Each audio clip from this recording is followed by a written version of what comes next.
Hey everybody and welcome back to BK's Bullets. Today we're talking about Y the Last Man, Volume 10, Whys and Wherefores.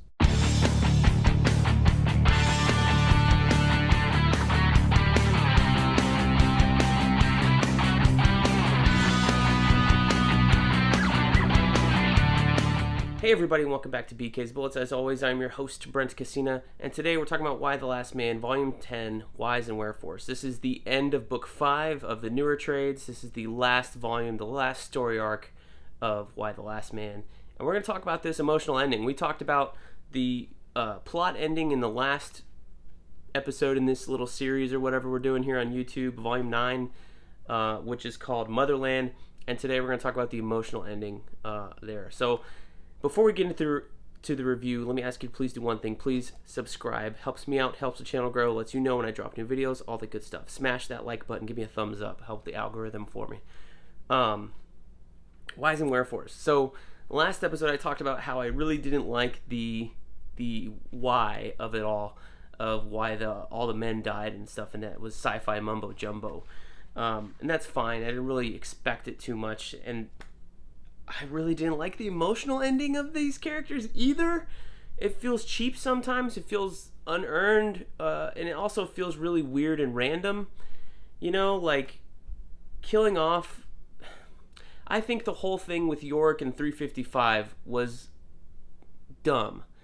And obviously spoilers, but having 355 be secretly in love with York the whole series, I think is fine. But York finding Beth, having this all-night sex session with her or whatever, and then turning around after she tells him, hey, remember back in issue 1 I was on the phone with you, I was going to break up with you. Him getting so emotional about that. I mean, he is immature. He's always been immature. He's still immature. Him just running to 355, so to speak, and saying, you know, hey, this didn't work out and I want to be with you, and even her being like, no, that's dumb, like, you're just gonna realize that I'm not the right one either. It's still a dumb ending. Like, it's still something I don't like. Like, I don't want these characters to be together. I want them to be friends, and that's it. And then to take 355 away from everybody after that, after this, like, for everyone who was rooting for them as a couple, to take her away and just kill her is just, like, really cheap.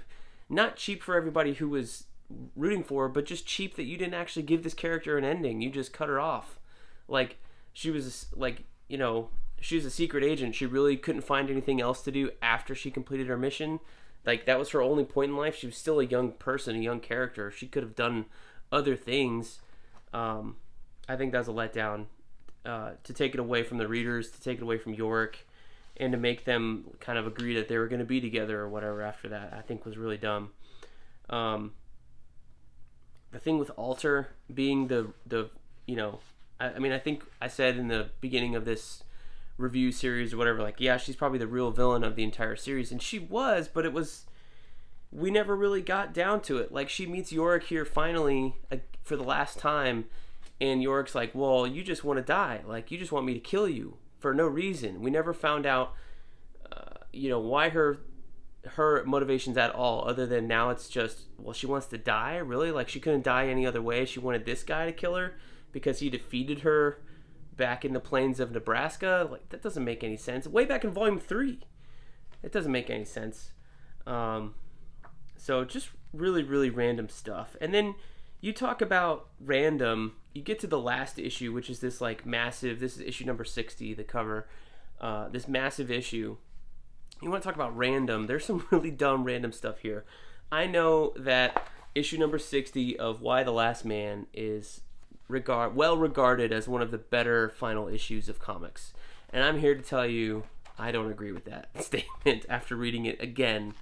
I really didn't understand it the first time. Maybe it's me. That's fine. I'm allowed to have an opinion, and so are you if you love this issue. But just, I like the fact that they flash forward 60 years in the future, and we meet Beth Jr., right? And her mother was the Beth with the scar that we met in the church in York had relations with. And she's somehow now the president of France. I guess they don't have French citizenship laws over there, that you have to be born there or anything like the U.S. Okay, fine. Then Vladimir, the second man on Earth, is now the Tsar of Russia. Like, Russia went back to a monarchist nation after doing that for hundreds of years, having the communist revolution, having the USSR, having the fall of the USSR, to Putin, and then all of a sudden they go back to him being a czar because he's the last Russian male left on the Earth.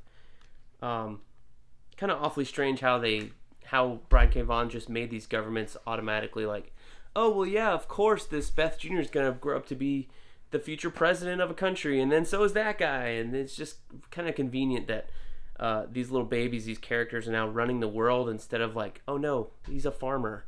Or, she's an artist or something like that. It's too, like, how did the world get along kind of thing, where you didn't really need that. All you really needed to know was the stuff in here where you have old York telling clone York some tales from his past. He goes, Bald York goes and visits his sister Hero. She's in Africa protecting some lions, and then here's the really random thing I didn't like.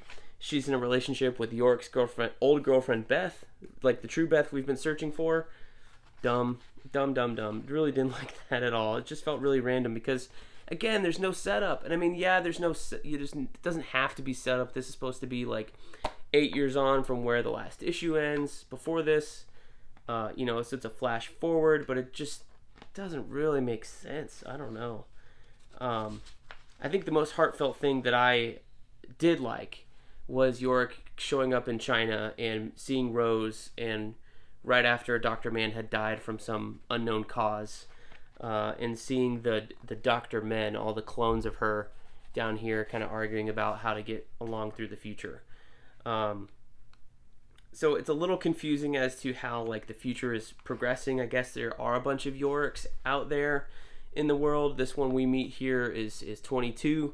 So, and you got old York over here in a straitjacket, and they've kept him in there because he tried to kill himself when he turned 86. Tried to 86 himself. Get it? And then the ending is this thing of him escaping, which I don't know if that was like the last thing. That final image is pretty powerful, but again, I'm kind of like, okay, he escaped. Like, where did he go? Like, it doesn't matter. Maybe not. He's off to have more adventures, I guess. But even on his adventures, York was a pretty shitty adventurer. He always needed to be saved by Dr. Man, by 355, by Rose. Like, he really didn't do anything by himself. Maybe that's why he's an interesting character, because he always needed this, like, constant attention. But, he's it is part of the humor is that he's, like, a terrible man to be the last man on Earth. He's not very masculine. He's not very heroic. He's just kind of like bleh. So there is some irony in there, but man, what an emotional letdown. I mean, the last issue is fine to read. It's kind of fun, but it's not. I don't know. It's not that satisfying. So let me know down below. I think the journey is worth it. The endings, though, this issue and this trade and the one before it, not that great. So. Let me know down below what you guys think of Why the Last Man and the ending here in Volume 10. And we will talk to you guys next time in the Funny Pages.